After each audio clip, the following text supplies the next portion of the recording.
All right, let's dive into a huge one today. It's a question that feels like it's straight out of a movie, but it's quickly becoming one of the most urgent questions in tech. Can we actually teach a machine, an AI, to know the difference between right and wrong? To really wrap your head around this, let's put you in the passenger seat of a self-driving car. Suddenly, a crash is about to happen. It's unavoidable.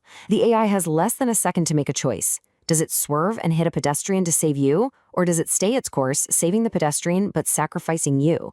So, what's the right call? Yeah, there's no easy answer, is there? And that's the kind of impossible split-second decision we're now programming into our machines. So, before we even dream of building a moral compass for a machine, we kind of have to figure out how our own works first, right? What exactly is that little voice in our head, that internal guide that helps us navigate these crazy choices? It's not just some simple checklist of do this, don't do that. Our moral compass is, well, it's messy. It's this deep internal gut feeling about right and wrong. It's part logic, for sure, but it's all wrapped up in those hard to pin down things like empathy and guilt. It's about feeling the weight of a decision. And people have been trying to map this out for forever. You've got these three big ideas. First, deontology. That's all about the rules. Think of it like hitting someone is wrong. End of story. Then you have consequentialism, which is all about the outcome. What action saves the most people? And finally, virtue ethics, which asks a different question. What would a truly good person do in this situation?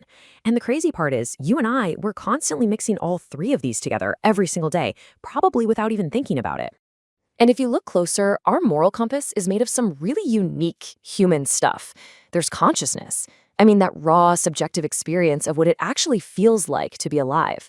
Then there's empathy, not just knowing someone is sad, but actually feeling a piece of that sadness with them. And then there's the big one, free will, that belief that our choices are really, truly our own.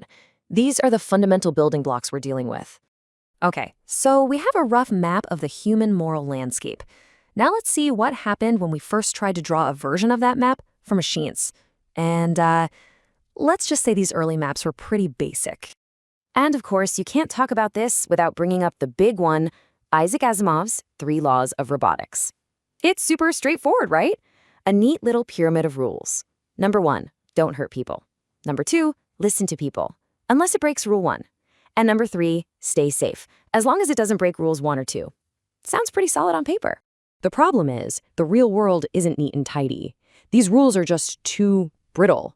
They shatter the second they hit real-world complexity. I mean, what even is harm? Is it physical, emotional? And what if 2 humans give you conflicting orders? Asimov knew this. His own stories are all about how these perfect-sounding laws fall apart and create these insane moral traps. They were just way too rigid. All right, so if a simple rulebook is a bust, what are we doing now? How are engineers and researchers trying to crack this nut today? Let's open up the modern toolkit.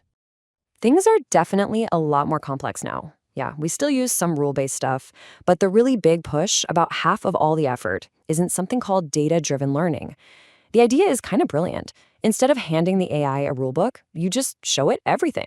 You let it learn by watching us. We feed it just unimaginable amounts of text, stories, and data about human choices, and it's supposed to pick up on the patterns. And of course, some folks try to get the best of both worlds with a hybrid approach. But this whole learn from us thing is a massive double-edged sword. The promise? The AI learns what we actually value based on how we actually behave. But the peril? It learns all our garbage too. All our hidden biases, our prejudices, our unfairness. It learns that and can even make it worse. It gets confused between what is common and what should be right. And to top it all off, it's often a black box. The AI makes a decision and we have no idea why. And this is where we hit the wall. It's the core of the whole problem. As hard as we try, we keep staring across this deep, maybe even uncrossable, chasm that separates a human mind from a machine. First up, consciousness. You know that feeling of tasting a fresh strawberry, or the sting of a sad memory? That's subjective experience. We feel our world. An AI, it just processes data. It can analyze 1,000,000 poems about sadness, but it will never, ever feel that lump in its throat. And without that inner feeling, you can't have true empathy. It's just not possible. When we see a friend crying, we feel a pang of their hurt. That's a shared feeling.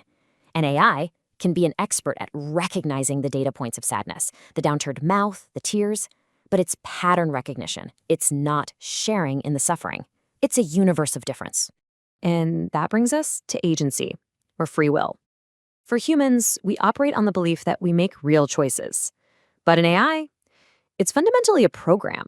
Its output is determined by its code and its data. It's like an unbelievably complicated chain of dominoes. Once you tip the first one, the end result is set. So who's responsible when it makes a choice? The AI or the person who set up the dominoes? It's a huge question. So, man, this looks pretty bleak, right? It feels like we're trying to do something impossible. But, hold on. What if we've been chasing the wrong thing this entire time? What if the goal isn't to build a synthetic human soul? What if we're asking the completely wrong question? This realization has caused a huge shift in the field. The new destination on the map isn't AI morality, it's AI alignment. So what is AI alignment? It's a total change in focus. Forget about trying to make an AI feel compassion or guilt. That might be impossible.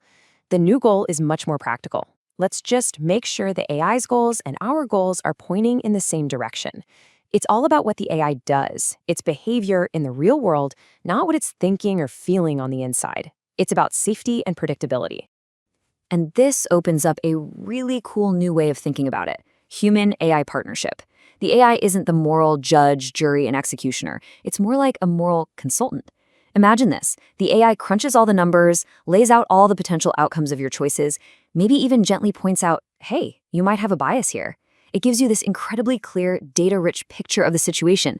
But the final, gut-wrenching moral call, that's still on you. It's a tool to help us, not replace us. So we've been all over the map on this one. What's the one big idea you should walk away with? It's pretty simple, really. The quest isn't about replacing the human moral compass. It's about building incredible tools that help us use our own more wisely. Tools that can show us our blind spots, challenge our assumptions, and just help us make better, more thoughtful decisions. And that leaves us with one last question, and it's a big one. As we go through this messy, complicated process of trying to teach AI our values, what do you think we're going to learn about our own? What will this whole endeavor reveal about us?